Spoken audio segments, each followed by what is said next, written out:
In this portion of our presentation, we are going to be looking at the infrastructure of the Not on Tobacco program. The Not on Tobacco program has major key players when it comes to the growth of such a successful organization. The Not on Tobacco program was created by West Virginia University in the Prevention Research Center. The Prevention Research Center created this program and then realized in order for it to become successful, they needed to reach out to people. They reached out to the American Lung Association and asked to collaborate and share this incredible program to as many schools around the United States as possible. After the American Lung Association agreed to fund and take a hold of this program, the Centers for Disease Control and Prevention took a hold of it as well. Once two of the biggest health organizations took charge of such a great program, it was only a matter of time before it became successful. These organizations work together by helping spread awareness to schools around the United States and also helping with funding on the Not on Tobacco program. After only 10 years of research by public health professionals, epidemiologists, professors, and a great amount of volunteers, such an organization had achieved so much and is still continuing to grow every year. The amount of workers they have all around the United States is truly incredible. There are a lot of important roles, and no task is a small one for any of them. On top of having staff members, researchers, and state employees, they also have volunteers that have made such a significant impact and shows why this program has become successful. Not only do public health professionals and researchers take part in this, community development workers, school system employees, and state and regional coordinators have all come together and taken apart this program.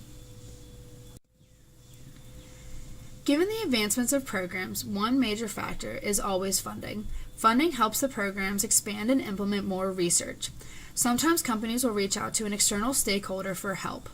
An external stakeholder can be someone who is inside the same type of business, such as public health, or a company or a person that does a completely different profession, but is willing to invest because they see true potential.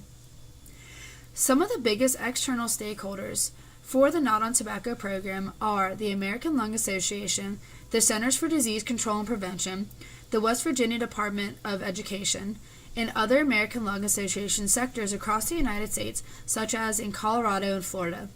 In an article posted by the CDC, researchers mentioned that involvement of multiple stakeholders, including school personnel and students, in the Not on Tobacco program design resulted in a program that is feasible and effective, and that attracts local champions to spearhead implementation in multiple locals.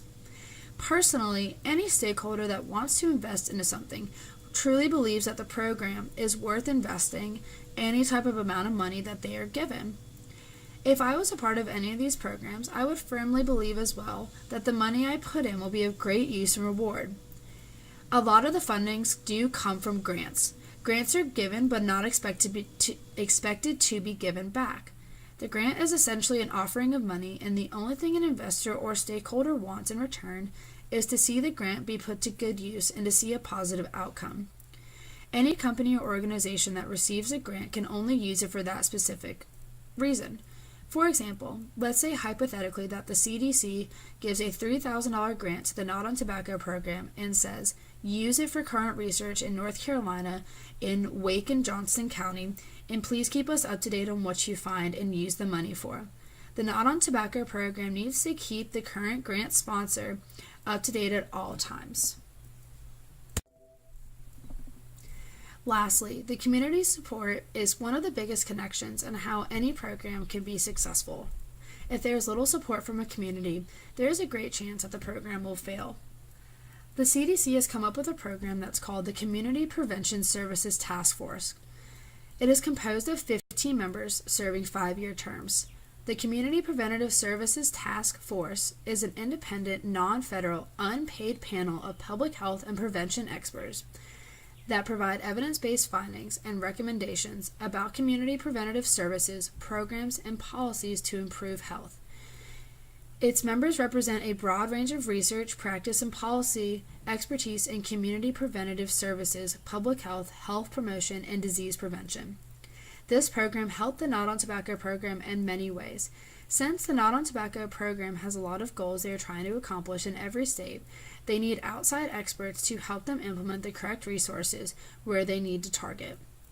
There are many different ties to the communities all over the country that have helped the Not on Tobacco program, including local, state, and federal resources.